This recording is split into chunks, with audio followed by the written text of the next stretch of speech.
تبارک الذی، بہت بابرکت ہے وہ ذات، وہ رب، بیدہ، جس کے ہاتھ میں ہے، الملک، ساری بادشاہت، ساری حکومت، اور تبارک باب تفاعل سے ہے، برکت سے، اور تفاعل یہاں مبالغے کے لیے آیا ہے، بہت زیادہ برکت والا ہے۔ اور برکت کیا ہوتی ہے؟ النماء والزیادہ، کسی چیز کی کثرت ہونا، کسی چیز کا زیادہ ہونا، اور یہ اس زیادتی کو کہتے ہیں جو زیادتی والے کے کمال پر دلالت کرتی، یعنی حد درجے کی کثرت۔ تبارک، بہت ہی برکت والا ہے، خیر والا، بھلائی والا، ہر طرح کی بھلائی اسی کے ہاتھ میں ہے، اس کی ذات خیر و برکت کا مجموعہ ہے۔ اور کون ہے وہ؟ بیدہ الملک، جس کے ہاتھ میں ساری بادشاہت ہے، جو ہر چیز کو کنٹرول کیے ہوئے ہے، جس کی حکومت آسمانوں اور زمین پر ہے، بحر اور بر پر ہے، ستاروں اور سیاروں پر ہے، جن و انس اور ملائکہ پر ہے۔ وہ واحد ہستی جس کے پاس ہر چیز کا کنٹرول ہے، اور کوئی اور اس کی اس صفت میں اس کا شریک ہے ہی نہیں۔ وَهُوَ عَلَى كُلِّ شَيْءٍ قَدِيرٌ، اور وہ ہر چیز پر قدرت رکھتا ہے، سب کچھ کر سکتا ہے، اس کے لیے کچھ بھی مشکل نہیں۔ وہ نہ صرف خالق اور مالک ہے بلکہ ہر چیز اس کے کنٹرول میں بھی ہے۔ بعض اوقات آپ کسی چیز کے مالک ہوتے ہیں لیکن آپ اس پر کنٹرول نہیں رکھتے، اس پہ قادر نہیں ہوتے، آپ اسے استعمال نہیں کر سکتے، اس پر آپ کی مرضی نہیں چلتی۔ لیکن وہ ایسا بے بس مالک نہیں، وہ ایسا مالک ہے کہ جو ہر چیز کو مکمل اپنے کنٹرول میں بھی کیے ہوئے۔ تبارک الذی بیدہ الملک وہو علی کل شیء قدیر۔ تو گویا تم اس رب کے بندے ہو، اس خالق کی مخلوق ہو، اس مالک کے مملوک ہو۔ تبارک الذی بیدہ الملک وہو علی کل شیء قدیر۔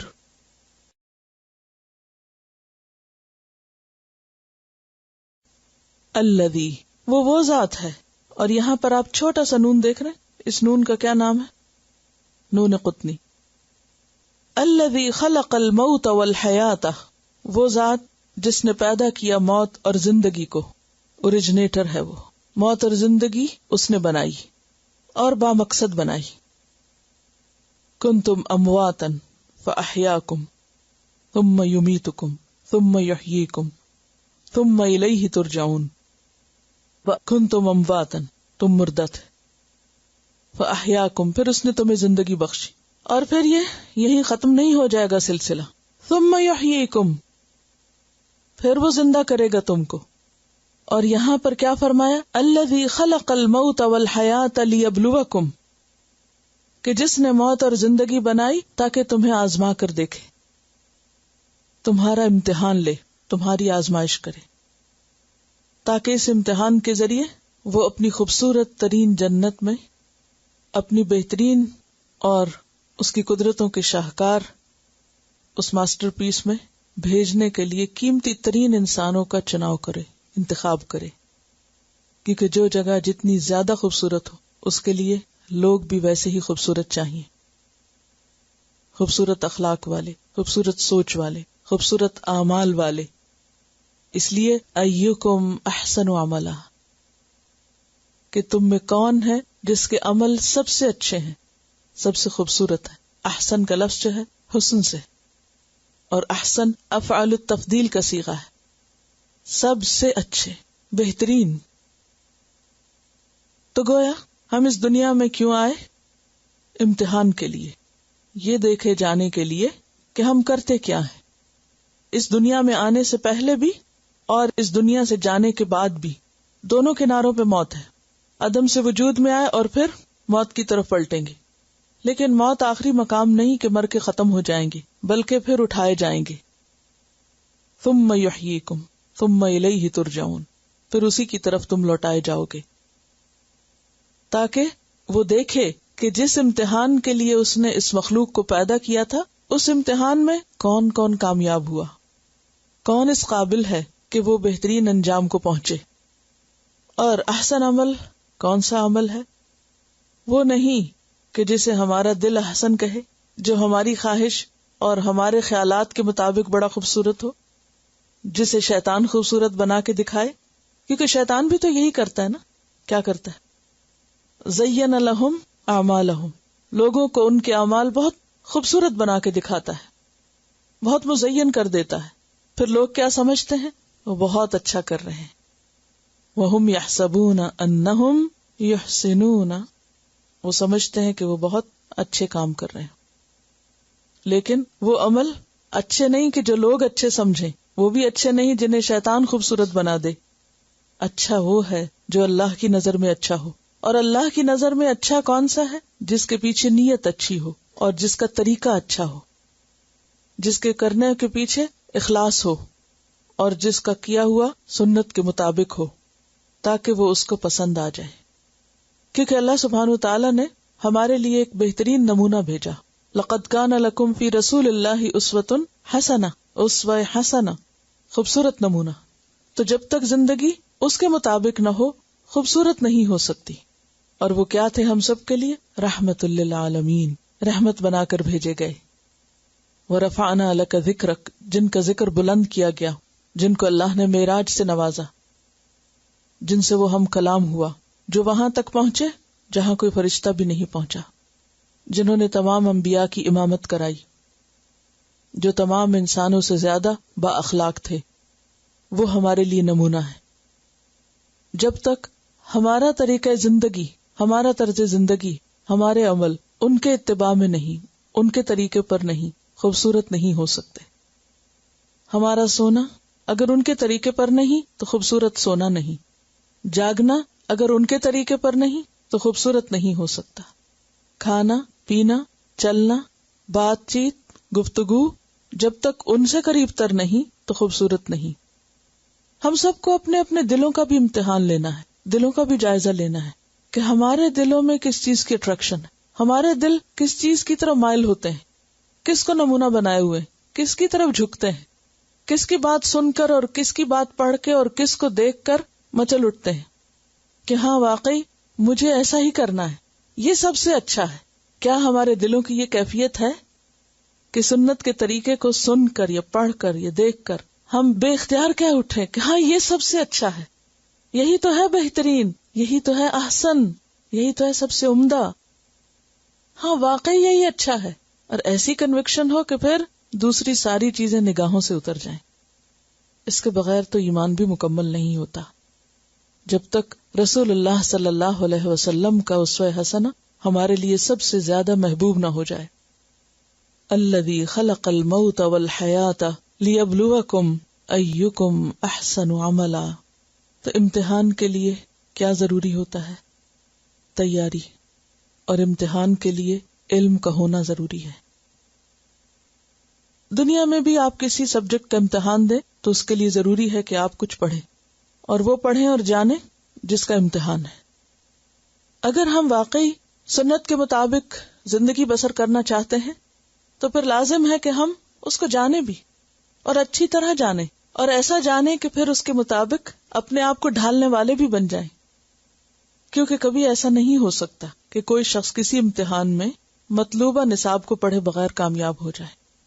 آپ اگر میڈیکل کے اسٹوڈنٹ ہیں، میڈیکل کی ڈگری چاہیے تو آپ کو اسی کالج میں جانا ہوگا، ویسی ہی چیزیں پڑھنی ہوں گی، مطلوبہ کتابوں کو پڑھنا ہوگا، مطلوبہ معیار پر پورا اترنا ہوگا. اگر آپ کسی اور سبجیکٹ میں دلچسپی رکھتے ہیں تو اس کے اوپر آپ کی گرپ ہونی چاہیے، اس کے بارے میں آپ کو اچھی طرح معلوم ہونا چاہیے. اور پھر صرف ذہنی علم کی حد تک نہیں کہ آپ کے ذہن میں وہ معلومات کا ذخیرہ ہے، بلکہ آپ کا ایپٹیٹیوڈ بھی ہونا چاہیے، اور آپ کا ایٹیٹیوڈ بھی اس کے مطابق ہونا چاہیے بعد میں، اور وہ آپ کی شخصیت کا ایک حصہ بھی ہونا چاہیے، آپ کے رویے اور آپ کے عمل سے بھی ظاہر ہونا چاہیے. تو بات یہ ہے کہ ہم سب اس دنیا میں آزمائے جا رہے ہیں، اور اس آزمائش کے لیے اللہ نے ہمیں ایسے ہی نہیں چھوڑ دیا، اس کے لیے ہمیں پوری معلومات فراہم کی ہیں. اور صرف معلومات ہی فراہم نہیں کی، ویسا بننے کے لیے جو ان معلومات کے ذریعے بتایا، جو قرآن میں دی گئی، ہمیں عملی نمونہ بھی دیا، ایک معلم بھی دیا، اور اس نے وہ سب کچھ کر کے دکھایا، صرف زبانی نہیں بتایا، وہ سب کچھ ہم تک پہنچا بھی. لہذا ہم سب اس بات کو اچھی طرح سمجھ لیں کہ دنیا کی حقیقت کیا ہے. ہم یہاں کیوں بھیجے گئے، اور یہاں سے جانے کے بعد ہم سے کیا پوچھا جائے گا، ہمیں ساتھ کیا لے کر جانا ہے، احسن عمل کون سے ہیں، اور ہمارا سابقہ یا ہمارا واسطہ کس سے پیش آنا ہے۔ وَهُوَ الْعَزِيزُ الْغَفُورُ، اس رب سے جو زبردست بھی ہے، غالب ہے، اور دوسری طرف غفور الرحیم بھی ہے۔ نہ تو تم یہ سمجھو کہ جیسے جی چاہے زندگی گزار کے چلے جاؤ تو کوئی تم کو پوچھنے والا نہیں، وہ ہے العزیز، جو بہت قوت والا ہے، غالب ہے، بھاگ کے کہیں نہیں جا سکتے اس سے۔ اور دوسری طرف اگر تم اس کے فرما بردار ہو، تابع دار ہو، تو تمہاری کمی بیشی کو معاف بھی کر دے گا۔ الذی خلق الموت والحیاۃ لیبلوکم ایکم احسن عملا وہو العزیز الغفور۔ بنیادی طور پر اگر دیکھا جائے تو یہ آیت ہمیں ہمارا مقصد زندگی بتاتی ہے کہ زندگی کا وجود کیوں ہے۔ کوئی بھی چیز مقصد سے خالی نہیں، نہ آسمان و زمین اور نہ ان کے درمیان کی کوئی چیز۔ وما خلقنا السماوات والارض وما بینہما لاعبین ما خلقناہما الا بالحق۔ ہر چیز مقصد کے ساتھ ہے اور ایک مقرر وقت تک کے لیے ہے، ہمیشہ کے لیے نہیں۔ اسی طرح انسان بھی ہمیشہ کے لیے یہاں نہیں آیا اور بے مقصد نہیں آیا کہ وہ ایسے ہی دنیا میں آوارہ گھوم پھر کر واپس چلا جائے اور کوئی اس کو پوچھنے والا نہ ہو۔ جس نے یہاں بکھیرا ہے وہ سمیٹے گا، اور جو سمیٹے گا وہ پوچھے گا۔ اس کی یہ کریشن ایک پلاننگ کے تحت وجود میں آئی ہے، اس نے ایک پلاننگ کے ساتھ یہ سب چیزیں بنائی، اور اس پلاننگ کے اختتام پر عقل رکھنے والے، سمجھ رکھنے والے، بولنے اور سننے والے انسان کو جزا اور سزا سے نوازا جائے گا۔ ایک اور جگہ پر بھی اللہ تعالیٰ فرماتے ہیں کہ ہم نے انسان کو ہوش گوش والا بنایا تاکہ ہم اس کو آزمائیں، یعنی ہمیں کان اور آنکھیں کس لیے دی گئی؟ تاکہ ہماری آزمائش کی جائے۔ انا خلقنا الانسان من نطفۃ امشاج نبتلیہ فجعلناہ سمیعا بصیرا، کہ ہم نے انسان کو ایک مخلوط نطفے سے بنایا تاکہ ہم اس کو آزمائیں، اور اس آزمانے کے لیے ہم نے اس کو سمیعا بصیرا بنایا، سننے والا بھی بنایا، دیکھنے والا بھی بنایا۔ تو گویا اللہ نے ہمیں باقی مخلوق کے مقابلے میں جو عقل اور سمجھ دی ہے، سننے اور دیکھنے کی جو صلاحیت بخشی ہے، اس کی بنیاد پر ہمارا امتحان ہوگا کہ ہم نے اس کو پہچانا یا نہیں، اس کی مرضی کو جانا یا نہیں، اور اس کی مرضی کے مطابق زندگی بسر کی یا نہیں۔ انسان کا معاملہ دیگر تمام مخلوقات سے فرق ہے۔ باقی تمام چیزیں اللہ نے ہمارے لیے بنائی، ہمیں اپنے لیے بنایا۔ وَمَا خَلَقْتُ الْجِنَّ وَالْإِنسَ إِلَّا لِيَعْبُدُونَ، اور وہ دیکھ رہا ہے کہ کون اس کی عبادت کرتا ہے اور کون نہیں، کون اس کی مرضی کے مطابق یہ زندگی بسر کرتا ہے اور کون نہیں۔ اور پھر یہاں جو عمل کی بات کی گئی، تو عمل انسان کے صرف اس کا چلنا پھرنا یا اٹھنا بیٹھنا ہی نہیں، انسان کا عمل، اس کی گفتگو، اس کی سوچ، اس کا معاملہ، رویہ، طریقہ، لین دین، ہر چیز اس میں شامل ہوتی۔ گویا اس زمین پر، اس زندگی میں انسان اپنی عقل سمجھ کے ساتھ جو کچھ بھی کرتا ہے وہ سب اس کا عمل ہے۔ وہ اگر خاموش کھڑا ہے تو یہ بھی کیا ہے؟ دراصل اس کا عمل۔ کچھ بھی نہیں کر رہا، وہ کسی بس سٹاپ کے اوپر کھڑا ہے، یہ بھی اس کا عمل ہے کہ وہاں وہ کیا کر رہا ہے۔ وہ بس میں بیٹھ گیا ہے، وہاں بھی اس کو دیکھا جا رہا ہے اب کیا کر رہا ہے۔ وہ بس سے اتر کر چل رہا ہے، وہ اللہ کی نگرانی میں کہاں جا رہا ہے، کہاں پہنچتا ہے، وہاں پہنچ کر کیا کر رہا ہے، کیا کھا رہا ہے، کیا دیکھ رہا ہے، کیسے سو رہا ہے، کیسے جاگ رہا ہے، کیا سوچتا ہے، کس بات پہ خوش ہوتا ہے، کس پہ ناراض ہوتا ہے، کس سے جھگڑتا ہے، کس کو اس کا حق دیتا ہے، کس کو نہیں دیتا۔ آل دا ٹائم اس کو واچ کیا جا رہا ہے، ہر چیز ریکارڈ کی جا رہی ہے، اور اینڈ آف دا ڈے ہر چیز کی کیلکولیشن کر کے اس کو نتیجہ دیا جائے گا۔ ہر وقت کھنگالا جا رہا ہے، پرکھا جا رہا ہے، دیکھا جا رہا ہے، ہر اینگل سے، سامنے سے بھی، پیچھے سے بھی، اندر سے بھی، باہر سے بھی، دن میں بھی، رات میں بھی، لوگوں کے سامنے بھی، چھپ کے جو کچھ کر رہا ہے وہ بھی۔ نبتلی ہی، جیسے آپ اگر کوئی چیز کہیں سے خریدتے ہیں اور اس کو چھان پٹک کے دیکھتے تو کیسے دیکھتے؟ ٹھوک بجا کے، اٹھا کے، ہلا کے، جھٹک کے، ہر اینگل سے اس کو پرکھتے ہیں۔ انسان بھی ہر اینگل سے پرکھا جا رہا ہے۔ وہ خوشی میں کیا کرتا ہے، وہ غم میں کیا کرتا ہے، وہ غصے میں کیا کرتا ہے، وہ نفرت میں کیا کرتا ہے، وہ محبت میں کیا کرتا ہے، وہ کب کیا کر رہا ہے۔ یہ سب کچھ اس کا عمل ہے. اس کا خاموش رہنا بھی عمل ہے, اس کا بولنا بھی عمل ہے, اس کا ہنسنا بھی عمل ہے, اور اس کا رونا بھی عمل ہے. یہ سب عمل کے مختلف پہلو ہیں. ہر چیز کاؤنٹ ہو رہی ہے نا, ہر چیز کا حساب ہو رہا ہے. ہم غافل بھی ہوں تو بھی قلم چل رہا ہے, ہم الرٹ بھی ہوں تو بھی قلم چل رہا ہے. ہر وقت ایک کیمرے کی زد میں ہے, اور وہ کیمرہ, اب تو ایسے کیمرے ہیں نا کہ جن کے ذریعے آپ کی پوری اینڈوسکوپی کی جاتی ہے اور اندر کا سب کچھ دیکھا جاتا ہے. ایک ایک رگ ریشہ کے اندر کیا ہے اور باہر کیا ہے, اور طرح طرح کے الٹرا ساؤنڈ کے ذریعے طریقے, اور پھر مختلف طرح کی چیزیں سامنے اور پیچھے کی جانچنے کے لیے انسانوں نے خود بنا لی ہیں. بات یہ ہے کہ ہر لمحہ کاؤنٹ ہو رہا ہے. کہتے ہیں نا, نسوا اللہ فاحصاہ, انہوں نے اللہ کو بلا دیا لیکن اللہ ان کو گن رہا ہے, شمار کر رہا ہے. السلام علیکم. کل ہم لوگ کمپیوٹر پہ کچھ کام کرنا چاہ رہے تھے اور انٹرنیٹ بار بار ڈراپ ہو رہا تھا, تو تقریباً 5 منٹ گزر گئے تھے. تو میرے ہسبینڈ کہہ رہے تھے کہ روز اگر بندہ 5 منٹ ہی کمپیوٹر کے سامنے سے ویسٹ کرے ویٹ کرنے میں کہ اچھا یہ لوڈ ہو جائے یا انٹرنیٹ چلے یا یہ ہو یا وہ ہو, کتنا زیادہ ٹائم جاتا ہے نا. سائن ان ہو رہا ہے, ویٹ 5 seconds اور 10 seconds a minute to start the computer. تو کرتے کرتے تو we calculated if it's 5 minutes per day, it's around 78 days for 60 years of life. It was something like that. میں سوچ رہی تھی کہ کم 78 days of our life if we spend just waiting, what are we doing? تو اگر یہ ہمیں پتا ہو کہ دنیا کی زندگی کا مقصد ہے کہ احسن عمل کرنا ہے, تو جب بندہ ویٹ بھی کر رہا ہو تو سبحان اللہ بحمدہ اگر کہہ رہا ہے تو احسن عمل کر رہا ہے نا. تو کتنا زیادہ ٹائم ہم لوگ اسی چیز میں گزار دیتے ہیں کہ اچھا یہ ہو جائے پھر میں نماز پڑھتی ہوں, یہ ہو جائے پھر میں ذکر کرتی ہوں, یہ ہو جائے پھر میں صبح شام کی دعائیں پڑھتی ہوں. مگر اسی ویٹ کرتے کرتے میں ہم لوگ اپنا احسن عمل کا چانس گوا دیتے ہیں.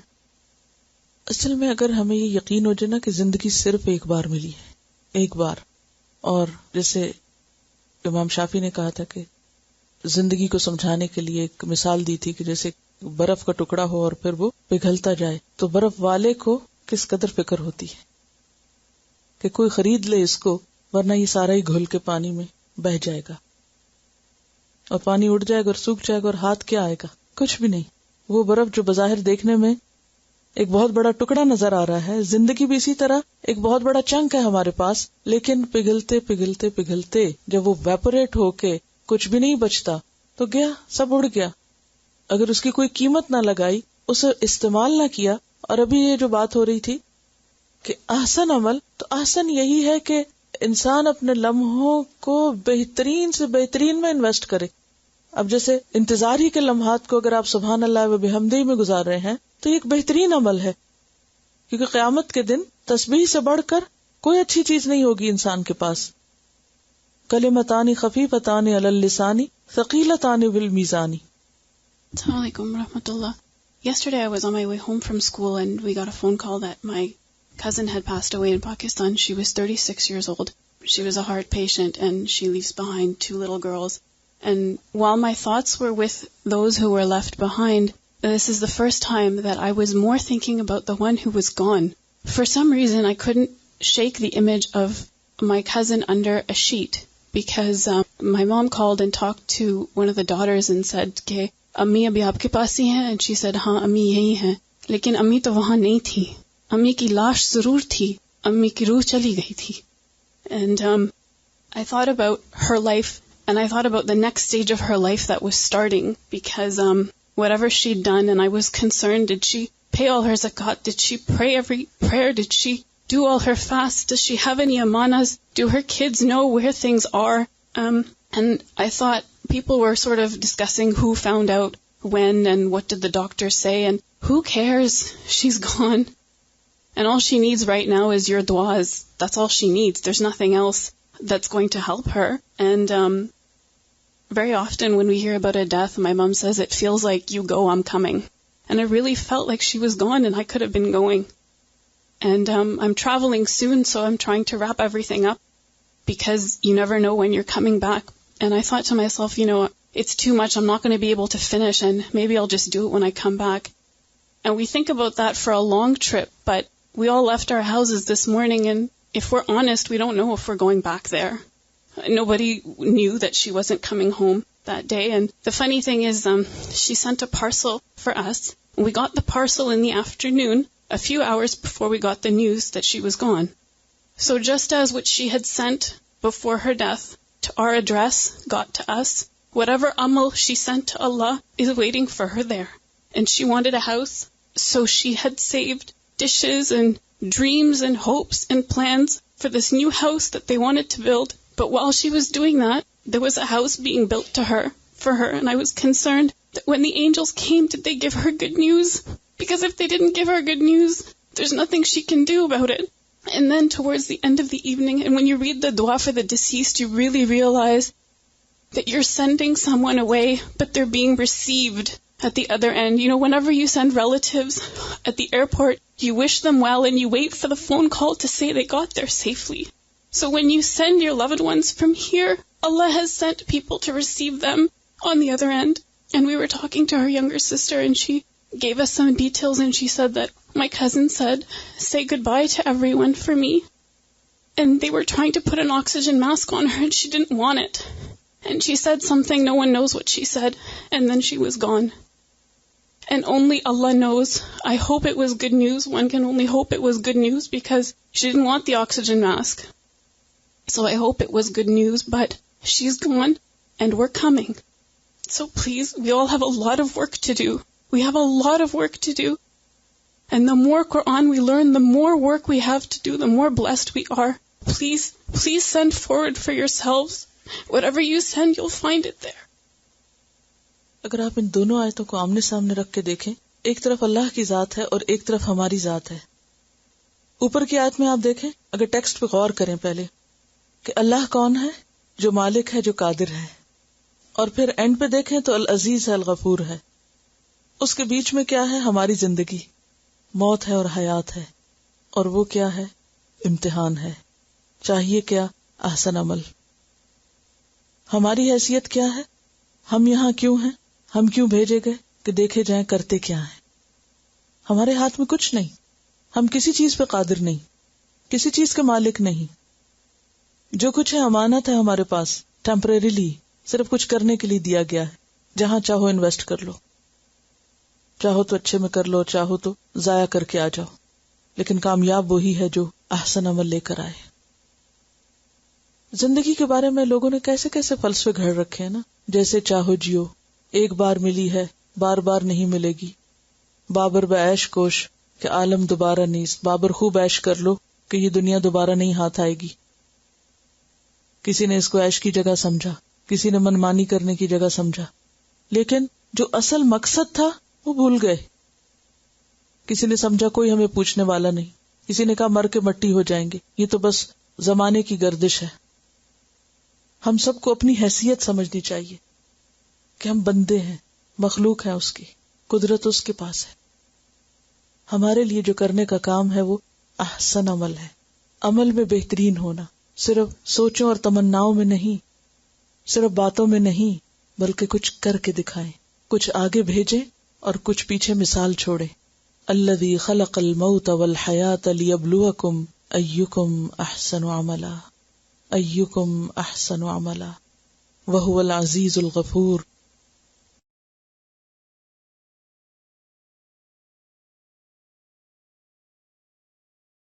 الذی خلق سبع سماوات طباقا، یہ سورت بھرپور طریقے سے اللہ کا تعارف کراتی ہے. الذی، وہ ذات، خلق، جس نے پیدا کیے، سبع، سات، سماوات، آسمان، طباقا، تہ بتہ، ایک کے اوپر ایک. طباق کا لفظ طبق سے ہے، اور طبق کہتے ہیں ایک چیز کے اوپر اس کے برابر دوسری چیز رکھنا. پلیٹ کے لیے بھی طبق کا لفظ استعمال ہوتا ہے نا. تو جب ایک پلیٹ کے اوپر ایک رکھتے ہیں تو کیا ہوتا ہے؟ بالکل فٹ بیٹھ جاتی. ایک دوسرے کی مطابقت کرنا، برابر ایک دوسرے کے ساتھ فٹ آ جانا. اشارہ ہے ترتیب کی طرف، تنظیم کی طرف، بہترین تناسب کی طرف جو اللہ نے اپنی تخلیق کے اندر رکھا. الذی احسن کل شیء خلقہ، اس نے جو چیز بھی بنائی بہت ہی خوبصورت بنائی. ما تری فی خلق الرحمن من تفاوت، ما تری، نہ تم دیکھو گے، فی خلق الرحمن، رحمان کی تخلیق میں، من تفاوت، کوئی تفاوت. تفاوت کا معنی ہوتا ہے عدم تناسب، فرق، بے جوڑ ہونا، بے ضابطگی. بنیادی طور پر یہ لفظ فوت سے ہے، فے واؤتے. فات الامر کا معنی ہوتا ہے کسی کام کا وقت ہاتھ سے نکل جانا اور واپس نہ ہو سکنا، دو چیزوں کا آپس میں لگا نہ کھانا، یعنی یہ ایک طرح سے طباق کا اپوزٹ بن گیا معنی کے اعتبار سے. دو چیزوں کے اوصاف کا مختلف ہونا، ایک وصف جب دوسرے سے فوت ہو جائے تو اس کو تفاوت کہتے ہیں. ما ترى فی خلق الرحمن من تفاوت، تم رحمان کی تخلیق میں کوئی بے ضابطگی نہیں دیکھو گے. فرجع البصر، لوٹاؤ اپنی نظر، یعنی ایک دفعہ دیکھنے کے بعد پھر دیکھو. فرجع البصر یعنی پہلے اگر تم نے غور سے نہیں دیکھا تو پھر دیکھو. هل ترى من فطور، کیا تمہیں کوئی شگاف نظر آتا ہے، کوئی دراڑ، کوئی بے ضابطگی، کوئی رخنا، کوئی ٹوٹ پھوٹ، کوئی بے قاعدگی. هل ترى من فطور.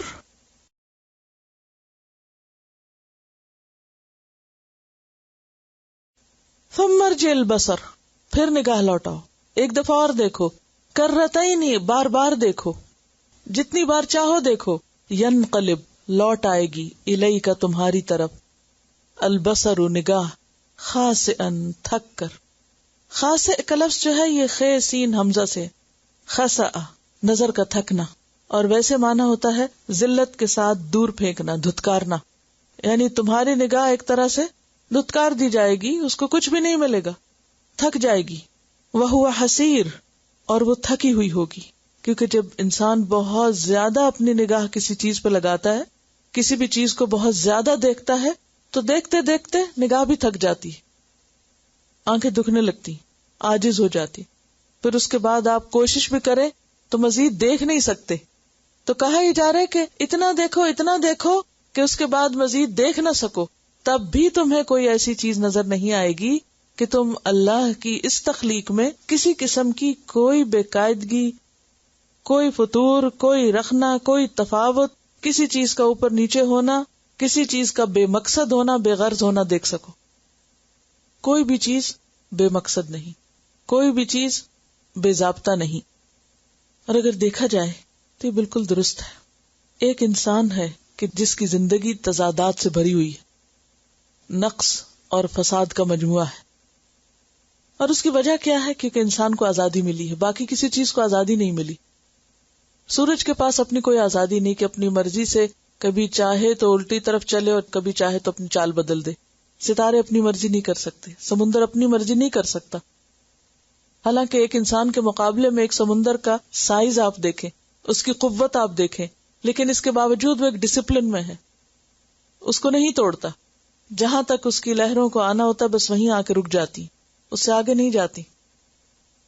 پہاڑوں کو آپ دیکھیں، بڑی سے بڑی مخلوق کو دیکھیں، ہر چیز اپنے طریقے پر اپنی حدود کے اندر ہے، ایک ضابطے میں ہے، ایک قاعدے میں ہے، اپنا مقرر کام کر رہی ہے، کسی دوسرے پر ظلم اور زیادتی نہیں کرتی، اپنی حدود میں.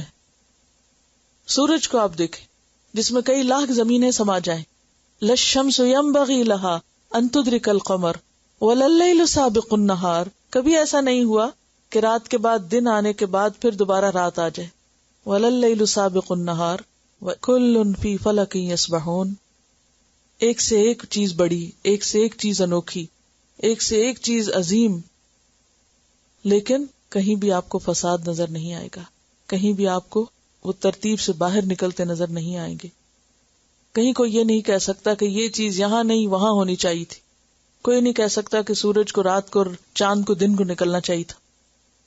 تو ان دونوں آیتوں کو آپ دیکھیے، ایک طرف بتایا گیا کہ رحمان کی تخلیق میں تفاوت نہیں، پھر کہا فطور نہیں، اور پھر کہا کہ غور کرو تو تم کچھ بھی ڈھونڈ نہیں سکو گے، کچھ بھی پا نہیں سکو گے.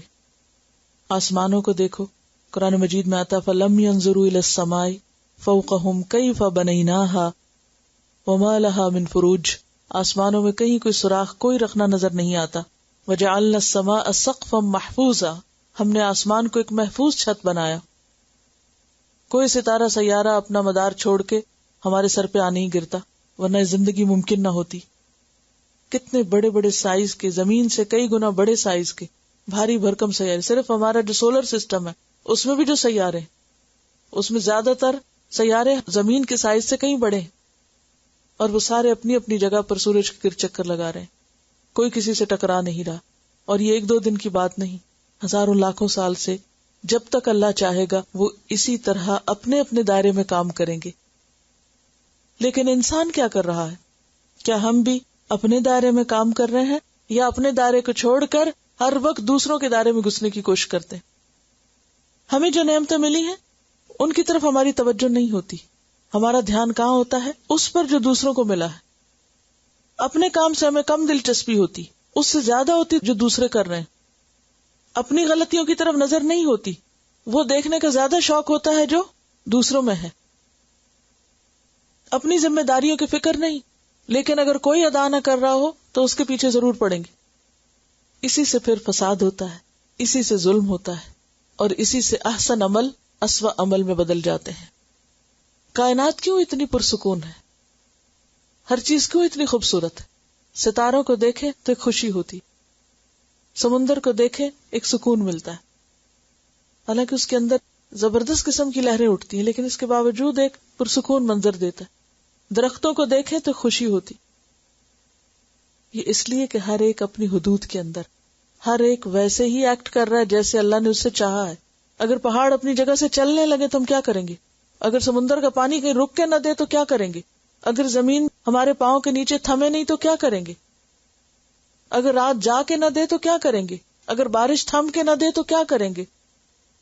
کبھی نہیں سوچتے ہم کہ یہ کون کر رہا ہے اور یہ کس کی اطاعت کر رہے ہیں، سب کس کی بات مان رہے ہیں اور ہمیں کس کی ماننی چاہیے. کیا وجہ ہے کہ یہاں پر 7 آسمانوں کی بات کی گئی اور پھر ان سب چیزوں کے اندر پائے جانے والے ڈسپلن کی بات کی گئی؟ پچھلی آیت سے اس کا کیا تعلق ہے؟ یعنی احسن عمل کیسا عمل ہوتا ہے، اس کی مثال اور اس کی علامات کائنات میں دیکھو. اپنے اوپر پھیلے ہوئے آسمان میں دیکھو کہ وہاں کتنا شدید ڈسپلن ہے. ہر چیز کس طرح اپنی خاص حد میں کنٹرولڈ. ظلم اور فساد اور فتنہ اور خرابی اور یہ سارے غلط کام کب ہوتے ہیں؟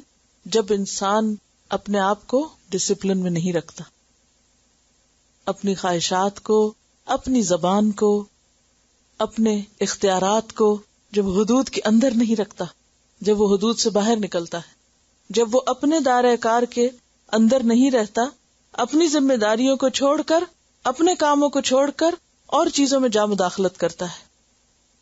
وہ بندہ بننے کی بجائے خدا بننا چاہتا ہے. اس سے عاجزی مطلوب تھی، وہ تکبر کا شکار ہوتا ہے. یہاں سے فساد ہوتا ہے، یہاں سے خرابی آتی ہے. تو ضرورت کس بات کی ہے؟ اطاعت کی. ایسی ہی اطاعت کی جیسی یہ بے اختیار مخلوق کر رہی ہے. تو جنت میں جانے والے اپنے اختیار کے ساتھ، آزادی کے ساتھ اپنے اوپر ایسی پابندیاں رکھتے ہیں، اپنے اوپر ایسا کنٹرول رکھتے ہیں کہ اللہ نے ان کے لیے جو نظام اوقات مقرر کیا، دن رات کا، عبادات کا، اس ڈسپلن کی بھی پوری پابندی کرتے ہیں. اب آپ دیکھیے کہ صبح سونے سے لے کے جاگنے تک 5 نمازیں جو ہیں ہماری، وہ کیا بتاتی ہیں ہمیں؟ ڈسپلن کی پابندی کرو. جو اللہ نے اوقات میں ڈسپلن رکھا اس کو فالو کرو. رمضان کے روزے کیا بتاتے ہیں؟ حج کا موسم کیا بتاتا ہے؟ زکوٰۃ کیا یاد دلاتی ہے؟ ڈسپلن. جو کام جب کہا گیا ہے کرنے کو جب ہی کرو، اور اگر جب نہیں کرو گے تو قبول نہیں ہوگا.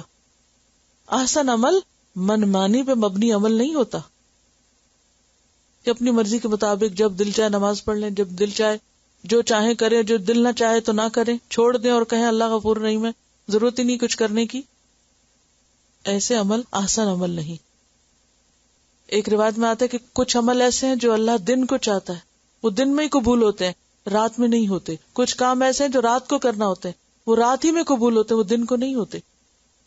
تو ہر چیز کا ایک وقت مقرر ہے اور پھر ایک طریقہ مقرر ہے.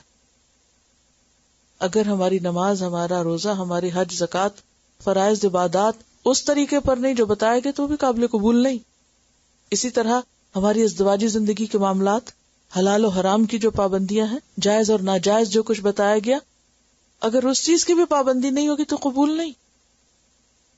حضرت ابن عمر سے جب پوچھا گیا کہ احسن عمل کیا ہے، احسن عمل کس کا ہے، تو انہوں نے کہا جو سب سے زیادہ حرام سے بچنے والا ہو. احسن عمل کس کا؟ جو سب سے زیادہ حرام سے بچنے والا. حرام اصل میں کیا ہے؟ جس چیز میں شدت کے ساتھ ناپسندیدگی پائی جاتی، جو اللہ نے منع کر دیا کہ نہیں کرنا. یہ اگر کوئی شخص اس سے نہیں رکتا تو اس کا عمل احسن نہیں ہو سکتا، خوبصورت نہیں ہو سکتا، وہ امتحان میں فیل ہے.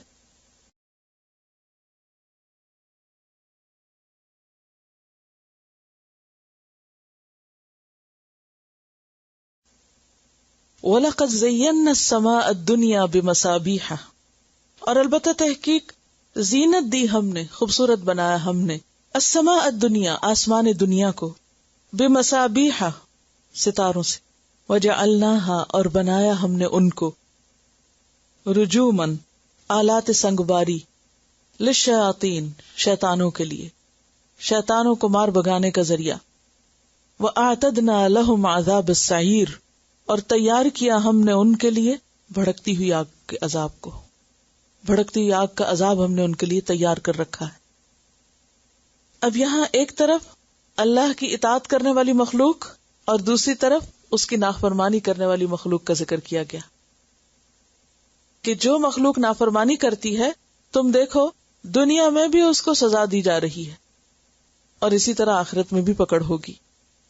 وَلَقَدْ زَيَّنَّا السَّمَاءَ الدُّنْيَا، آسمان دنیا سے مراد وہ آسمان ہے جو ہمیں نظر آتا ہے، اور اس کو اللہ سبحانہ وتعالیٰ نے دن کو مختلف رنگوں سے، کبھی اس پہ بادل ہیں، کبھی اس پر دھند چھائی ہوئی، کبھی وہ نیلا آسمان دکھائی دیتا ہے، کبھی شفق کا رنگ سرخی مائل دکھائی دیتا ہے، کبھی اورنجش ہوتا ہے، کبھی کوئی اور اس پر نظارہ ہوتا ہے. تو دن کو اس کے مختلف قسم کے رنگ اس پر ایک خوبصورتی بکھیرتے ہیں، اور رات کے وقت جب اندھیرا چھا جاتا ہے، آسمان کا اپنا کوئی رنگ نظر نہیں آتا، صرف سیاہ ہوتا ہے، تو اس وقت اس کے اوپر ستارے ٹک جاتے ہیں اور ان کی چمک ایک حسن پیدا کرتی ہے.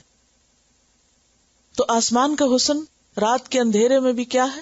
ستارے، ستارے ٹمٹماتے ہیں. یعنی دن میں بھی اس کا حسن ہے اور رات میں بھی اللہ نے اس کو حسن بخشا ہے. تو اسی طرح احسن عمل اور مومن کا اچھا عمل ہر حال میں، دن کی روشنی میں بھی اور رات کے اندھیرے میں بھی. کائنات کی ہر چیز ہمیں اللہ کی اطاعت کا طریقہ سکھاتی ہے کہ دیکھو وہاں کیا ضابطہ اور اصول ہے اور تمہیں کیا کرنا ہے. سورۃ صافات میں بھی آتا ہے انا زینا السماء الدنیا بزینۃ الکواکب وحفظا من کل شیطان مارد. سورۃ الحجر میں آتا ہے وَلَقَدْ جَعَلْنَا فِي السَّمَاءِ بُرُوجًا وَزَيَّنَّاهَا لِلنَّاظِرِينَ وَحَفِظْنَاهَا مِنْ كُلِّ شَيْطَانٍ رَجِيمٍ إِلَّا مَنِ اسْتَرَقَ السَّمْعَ فَأَتْبَعَهُ شِهَابٌ مُبِينٌ. اور مصابیح کا لفظ جو ہے یہ مصباح کی جمع ہے. مصباح روشن ستارے کو کہتے ہیں، اور مصباح کا لفظ جو ہے یہ صبح سے ہے، صاد بے ہے. صبح کا معنی ہوتا ہے روشن ہونا، اور اسی سے صبح کا لفظ ہے جس کو ہم صبح کہتے ہیں. صبح میں بنیادی طور پر سرخ رنگ کی طرف اشارہ ہوتا ہے، یعنی سرخ رنگ کی روشنی. تو صبح کو صبح اس لیے کہتے ہیں کہ اس کی روشنی بھی بالکل سفید نہیں ہوتی بلکہ شفق کے رنگ ہوتے ہیں. اسی سے لفظ صبیح اور صبیحہ بھی نکلا ہے. وَلَقَدْ زَيَّنَّا السَّمَاءَ الدُّنْيَا بِمَصَابِيحَ، اور ستاروں کی جو روشنی ہوتی ہے وہ بھی بالکل وائٹ برائٹ نہیں ہوتی بلکہ سرخی مائل بھی ہوتی ہے. وَجَعَلْنَاهَا رُجُومًا لِلشَّيَاطِينَ، اور بنایا ہم نے ان کو شیطانوں کو مار بگانے کی چیز. وَأَعْتَدْنَا لَهُمْ عَذَابَ السَّعِيرِ، اور آخرت میں بھی ہم نے ان کے لیے بھڑکتی ہوئی آگ تیار کر رکھی. یہ شیطانوں کو کیوں مارا جاتا ہے؟ کیا کرتے ہیں یہ جب ان کو مار پڑتی ہے؟ یہ بھی اپنی حدوں سے باہر نکلتے ہیں. إِلَّا مَنِ اسْتَرَقَ السَّمْعَ وَأَتْبَعَهُ شِهَابٌ مُبِينٌ، جب یہ فرشتوں کی باتیں چوری چھپے سن کر غیب دانی کا دعویٰ کرتے ہیں تو ان کو وہاں سے ہٹانے کے لیے ان پر شہاب ثاقب بھیجے جاتے ہیں. اور وہ دیکھنے میں بھی آتے ہیں. ان گرتے ستاروں سے اور ان تیز شعلوں سے سبق سیکھنے کو کہا گیا ہے. ان شہابوں کی بارش کو کوئی روک نہیں سکتا. جب وہ شعلے گر رہے ہوتے ہیں تو کوئی نہیں روک سکتا. ان گرتے شعلوں کی یا ان گرتے ستاروں کی جو بھی تعویل کی جائے، لیکن قرآن ہمیں بتاتا ہے کہ وہ شیطانوں کو مار بگانے کا ذریعہ ہے. وہ ان کے لیے ایک عذاب ہے دنیا کا، اور اسی طرح آخرت کا بھی عذاب ہے.